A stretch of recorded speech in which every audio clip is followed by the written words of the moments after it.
বন্দরে যানজট দূর করার জন্য ট্রানজিট সুবিধা প্রত্যাহার করেছে ভারত। রণধীর জয়সওয়াল। বাংলাদেশকে দেওয়া গুরুত্বপূর্ণ ট্রানজিট সুবিধাটি প্রত্যাহার করেছে ভারত। বাংলাদেশ এর মাধ্যমে তার পার্শ্ববর্তী দেশগুলো মিয়ানমার, নেপাল এবং ভুটানে পণ্য সরবরাহ করে থাকত। কিন্তু ভারত গত 8ই এপ্রিল জারি করা এক সার্কুলারের মাধ্যমে এই সিদ্ধান্তটি কার্যকর করেছে যে বাংলাদেশ আর এখন থেকে এই ট্রান্সশিপমেন্ট সুবিধাটি আর পাবে না, যার ফলে বাংলাদেশের যে স্বল্প খরচে বাণিজ্য করার একটি কার্যকর পথ ছিল তা বন্ধ হয়ে গেল।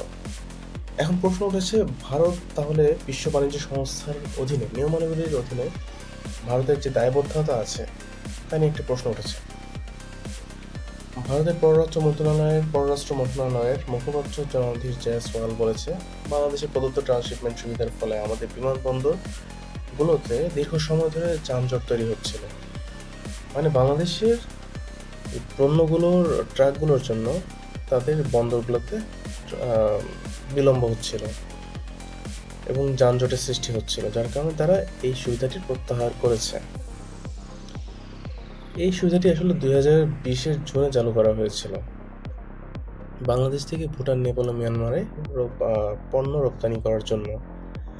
এখন যেহেতু বাংলাদেশকে এই ট্রান্সশিপমেন্ট সুবিধাটি দিচ্ছে না বা বন্ধ করে দিয়েছে ভারত, তাহলে আমাদেরকেও ভাবতে হবে বাংলাদেশের ওপর দিয়ে তাদের যে করিডোর বা ট্রান্সশিপমেন্ট পদ্ধতিগুলো আছে সেভেন সিস্টারে পণ্য পরিবহন করার জন্য, সেগুলো নিয়ে বাংলাদেশকে এখন থেকে ভাবা লাগবে।